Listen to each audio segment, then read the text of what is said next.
Hello friends, welcome to my YouTube channel New Sunshine. Friends, हम start करने वाले हैं आज एक इम्पॉर्टेंट टॉपिक को जिसका नेम है लर्निंग डिसेबिलिटीज़। लर्निंग डिसेबिलिटीज़ एक बहुत ही ज़्यादा इंपॉर्टेंट टॉपिक है। इसमें से हर सी टेट में एक ना एक क्वेश्चन तो ज़रूरी आ जाता है और यूपी टेट वगैरह में भी इनमें से क्वेश्चन देखने को मिल जाते हैं। तो हम स्टार्ट करते हैं हमारा topic. Learning disability is not a problem with intelligence और मोटिवेशन। जो लर्निंग डिसेबिलिटी है वो कोई प्रॉब्लम नहीं है हमारी इंटेलिजेंस और मोटिवेशन के साथ। Kids with learning disability are not lazy and dumb. In fact, most are just as smart as everyone else. Children and adults with learning abilities see, hear and understand things differently.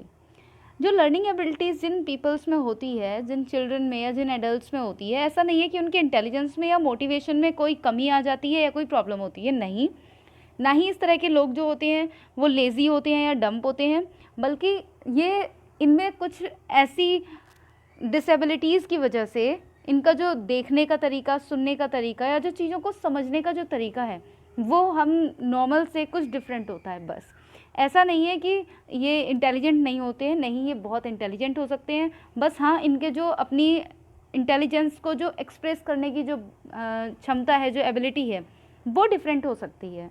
ठीक है, तो हम देख लेते हैं कि कौन कौन सी एबिलिटीज़ हैं। So there are some common learning disabilities. The first one is dyslexia.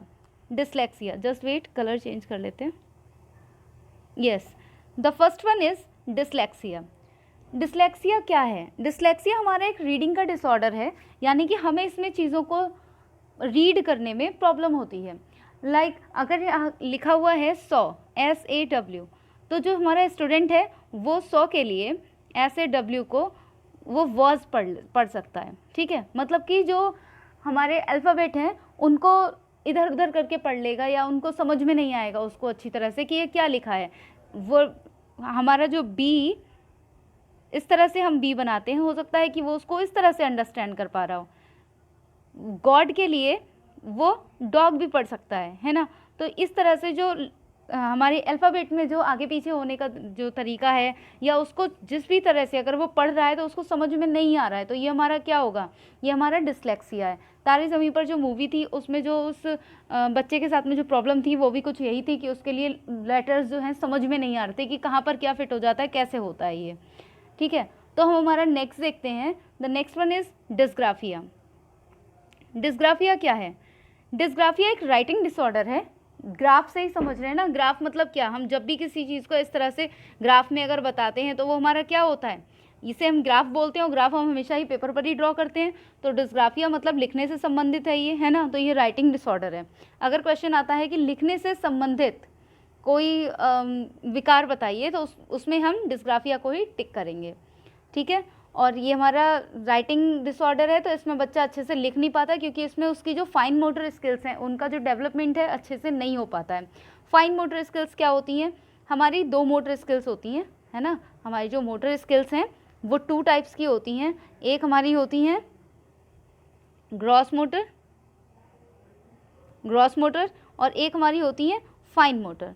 तो ग्रॉस मोटर क्या होता है? ग्रॉस मोटर वो है जैसे कि अगर कोई एक खिलाड़ी अगर खेल रहा है तो वो क्या करेगा, अब बॉल को अगर वो थ्रो कर रहा है, ठीक है, अगर वो थ्रो कर रहा है बैट्समैन के सामने तो उसकी पूरी बॉडी में मूवमेंट हो रहा है। ठीक है, किसी एक पर्टिकुलर एक जगह पर मूवमेंट नहीं है, पूरी बॉडी का मूवमेंट है कि वो बॉल को थ्रो कर रहा है, तो हम उसको बोलेंगे ग्रॉस मोटर स्किल। ठीक है, वहीं अगर कोई बच्चा अगर ड्राइंग बना रहा है या फिर वो लिखना सीख रहा है, वो लिख रहा है कॉपी में, तो छोटे छोटे से अक्षर को बना रहा है, जिससे हमारे क्या होता है, हमारी फिंगर्स में छोटी छोटी सी जो बोन्स होती हैं उनकी हेल्प से वो काम हो पाता है ना। अगर हम कलर कर रहे हैं तो कलर में क्या हमको बहुत ही ज़्यादा सावधानी रखनी पड़ती है कि कलर कहीं इधर उधर ना फैल जाए, या हम जो लेटर लिख रहे हैं वो कोई छोटा बड़ा ना बन जाए। तो हम जो ये इस हिसाब से लिखते हैं हम इसको बोलते हैं डिस्ग्राफिया।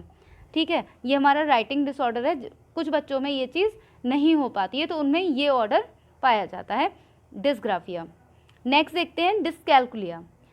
कैलकुलिया हमारा मैथ से संबंधित है। ठीक है, कैलकुलेशन का जो डिसऑर्डर है, यानी कि अगर इसको हिंदी में बोले तो गणितीय अक्षमता, कि जिसमें भी बच्चे जो नंबर्स होते हैं उनको ठीक से समझ नहीं पाते, या फिर जो उनमें सिंबल्स होते हैं मैथ्स में उनको नहीं समझ पाते।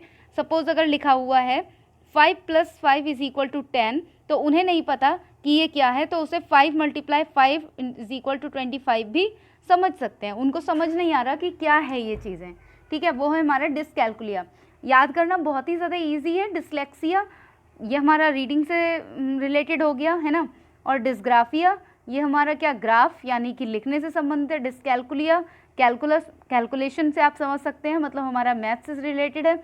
अब नेक्स्ट हमारा आता है डिस्प्रैक्सिया। डिस्प्रैक्सिया क्या है? डिस्प्रैक्सिया है हमारा मोटर स्किल्स में जो कोऑर्डिनेशन है ना, हमारी बॉडी की जो हमारी बॉडी में जो कोऑर्डिनेशन है, हमारी बॉडी के मूवमेंट का, ये सब का सब हमारा डिस्प्रैक्सिया में आता है। कई जगह पर डिस्ग्राफिया और डिस्प्रैक्सिया को सेम बता दिया जाता है, लेकिन डिस्ग्राफिया और डिस्प्रैक्सिया में डिफरेंस है। वो यही डिफरेंस है कि जो हमारा डिस्ग्राफिया है, इसमें क्या होता है, इसमें हमारा सिर्फ और सिर्फ एक हैंड की जो भी मूवमेंट्स हैं, जो हैंड्स के बोन्स हैं, सिर्फ उनके जो अच्छे से वर्क होता है, जो मूवमेंट होता है, उसको हम देखते हैं। डिस्प्रैक्सिया में क्या कहते देखते हैं, हमारी होल बॉडी का जो मूवमेंट है ना, जो भी हमारे मोटर स्किल्स में जो भी चल रहा है, तो इससे क्या होगा, हाँ इससे चलने में भी दिक्कत होती है और लिखने में भी दिक्कत होती है। डिस्प्रैक्सिया से बिल्कुल लिखने में दिक्कत होगी, क्योंकि ये आपकी पूरी बॉडी का मूवमेंट है, तो लिखने में दिक्कत इसमें हो सकती है, ठीक है। अफेजिया, अफेजिया क्या है? अफेजिया है हमारा, ये बोलने से संबंधित है ना। अगर आता है कि भाषाई अक्षमता से संबंधित कौन सा डिसऑर्डर है, तो हमारा वो आएगा अफेजिया। इसमें बच्चा ठीक से बोल नहीं पाता, सब शब्दों को समझा नहीं पाता कि ये क्या है, ठीक है, स्पीकिंग डिसऑर्डर है ये हमारा। नेक्स्ट हम देखते हैं डिस्टोपिया। डिस्टोपिया क्या है? एक वर्ड होता है यूटोपिया, जो वर्ड है वो है यूटोपिया।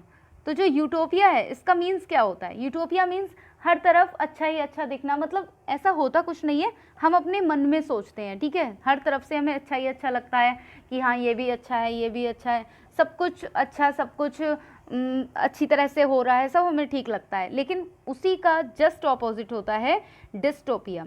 डिस्टोपिया में हमारे लिए सब कुछ वीरान लगता है, ऐसा लगता है कि कुछ भी अच्छा नहीं है, कुछ भी अच्छा हो नहीं रहा है, यहाँ पर सब कुछ रुक गया है, कुछ इस तरह से लगता है। तो ये होता कुछ भी नहीं है, बल्कि ये हमारे मन का भ्रम होता है, ये है डिस्टोपिया, ठीक है। कुछ समझ में नहीं आ रहा, और जैसे कि अगर पढ़ने की अगर बात करें, लर्निंग डिसेबिलिटी में अगर हम देखें, तो इसमें बच्चे के लिए कुछ भी समझ नहीं आ रहा होता है कि ये है क्या। वो दूसरी चीज़ को पढ़ता है, तब तक पहली चीज़ को भूल जा रहा होता है कि हाँ ये था क्या।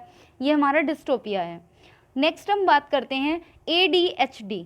ADHD बहुत ही ज़्यादा कन्फ्यूज़न होती है इसको समझने में, लेकिन हम इसको समझेंगे। ADHD मीन्स, देख लेते हैं, इसका फुल फॉर्म है अटेंशन डेफिसिट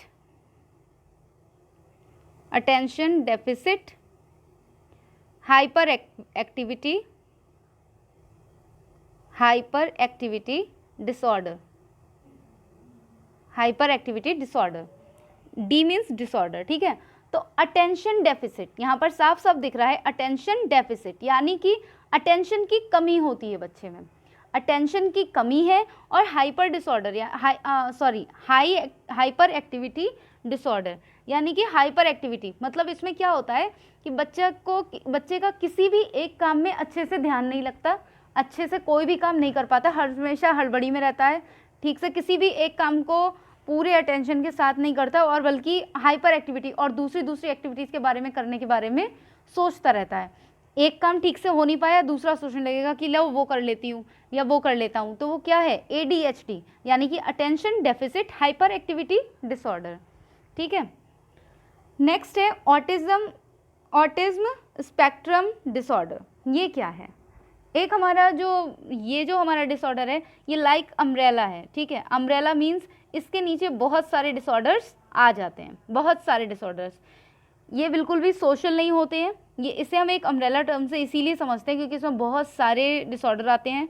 बिल्कुल भी सोशल नहीं होते हैं ऐसे लोग जिनमें ये ऑटिज्म स्पेक्ट्रम डिसऑर्डर होता है, और इंटरेक्शन अच्छे से नहीं कर पाते, इन्हें बोलने में भी प्रॉब्लम होती है, एकेडमिक्स में भी कुछ प्रॉब्लम होती है, प्रॉब्लम सॉल्विंग में प्रॉब्लम होती है, और रिपीटेशन करते हैं ये किसी भी चीज़ का, अपने बिहेवियर जो है इनका उसका रिपीटेशन करते हैं, और आई कांटेक्ट नहीं कर पाते लोगों के साथ, ठीक है। ये सारी की सारी प्रॉब्लम्स आती हैं इनके साथ। लेकिन ऐसा नहीं है कि ये बच्चे पढ़ने में अच्छे नहीं हैं या फिर ये कुछ कर नहीं सकते, नहीं, ये बहुत अच्छे भी होते हैं। बस हाँ ये है कि हमें थोड़ा सा अच्छी तरह से इनको समझने की, इनको डील करने की बस प्रॉब्लम है, और कोई प्रॉब्लम नहीं होती इन बच्चों के साथ।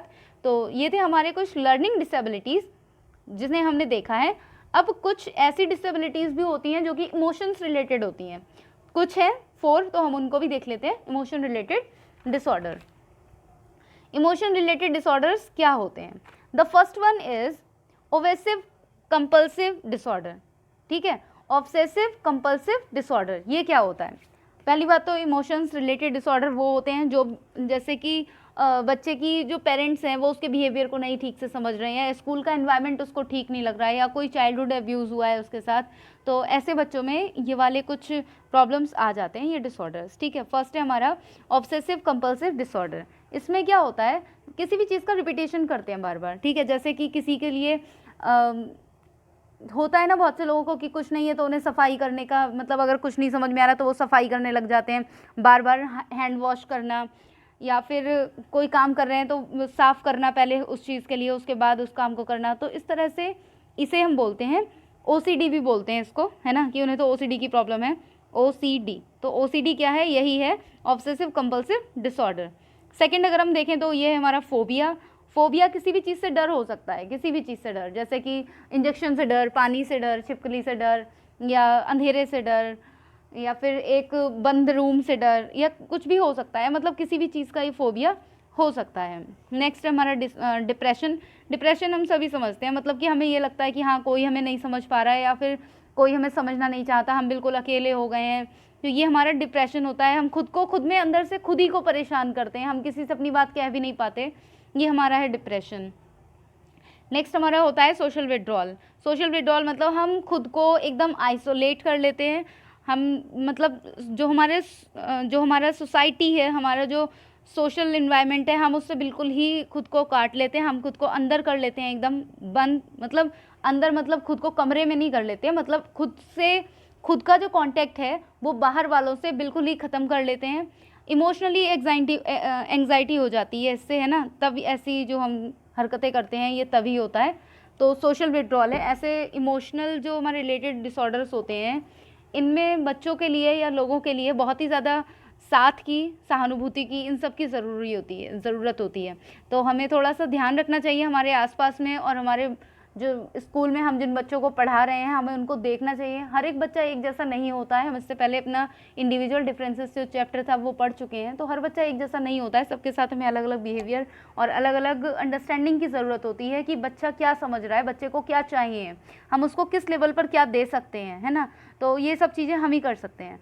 तो हम इस चैप्टर में बस, इस टॉपिक में बस इतना ही रखते हैं। तो आज हमने क्या क्या देखा? आज हमने लर्निंग एबिलिटीज़ देखी हैं कि क्या होती हैं, उनके मीनिंग को समझा है, साथ ही हमने लर्निंग एबिलिटीज़ कुछ होती हैं हमने उन्हें देखा है। उसके बाद हमने इमोशन से रिलेटेड डिसऑर्डर्स देख लिए हैं। तो हमारा ये टॉपिक हम आज यहीं पर फिनिश करते हैं।